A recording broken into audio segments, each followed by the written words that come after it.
La la la, hey, hey, yeah, yeah. Anyone who has had kids, been around kids, babysat kids, knows that one of the most important thing that you can give to your kids is a good night's sleep. But how do you get the little critters to stay asleep? Here to tell us all about it, Kim Davis. Welcome to the show. Thank you for Hi, having me Kim. back. And it Hi. is such a big deal. It is. Yeah, It is it's a such a deal. big deal because, you know, basically kids need a routine right out of the gate, but the routine is changing as they grow. And, you know, the nap time doesn't always, you know, there's so much to consider when you're a parent. Where do you Exactly. start?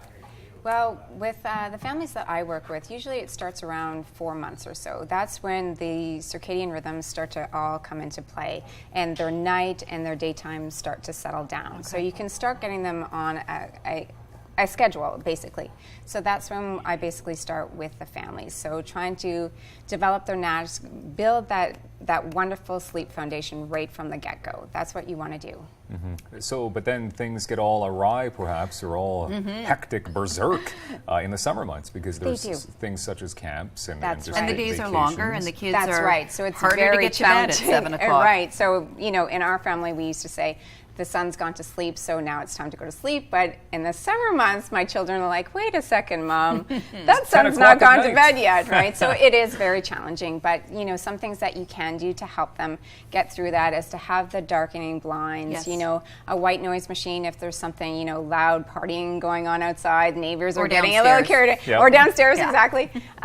So yeah, you can use quite a few tools to help them kind of get through that time when the sun's still staying up a little bit later. And I think, too, when your kids are really little, it's important to listen to the kind of crying or grizzling That's because, you know, when we're adults, we when we can't get to sleep, we sort of toss and turn and roll over and find our comfortable spot and Right. ease ourselves into it. And kids can't do that. Right. So what are some of the tricks there? So what you want to do is actually find their sleep windows. So especially for the babies and, you know, just starting up to the toddler age group is that you want to get them in bed before they become overtired, right? That's the key. You want to make sure that you're reading their sleepy cues. You're understanding that, you know, they're past their limit. You want to get them in bed before that because just like adults, like you said, you know, when we have so much on our mind that it's hard for us to fall asleep.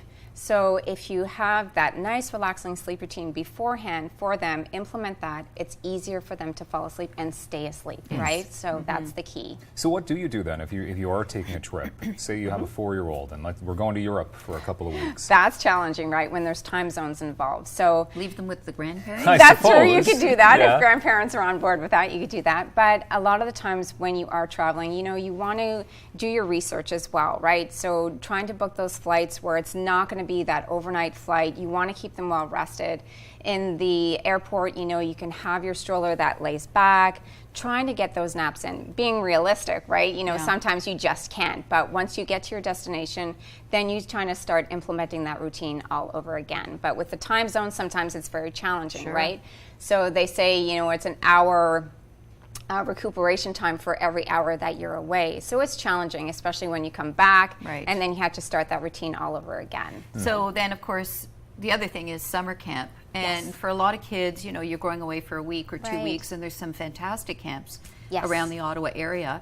But it may be their first time away from home, and you pack them with their Snuggies and Right. their stuffies and all the rest of it. They can't get themselves to sleep. How do you prepare for that? Well, one thing that I recommend for families to do is do their due diligence, right? You want to contact the camps, see if you can actually see the camps beforehand with your child so you can ease them into that transition. Talk a lot about it as well. You know, this is going to be, you're going to be going away, some things that you can bring. Ask the camps what their policy is, rules and regulations of what they can bring, because some camps might not allow you to bring, you know, certain items. But one thing that you can bring is, you know, their favorite stuffed animal, if it's age appropriate, you know, their favorite pillow, blankets, something that reminds them of home that's going Right. to keep that comfort level with them.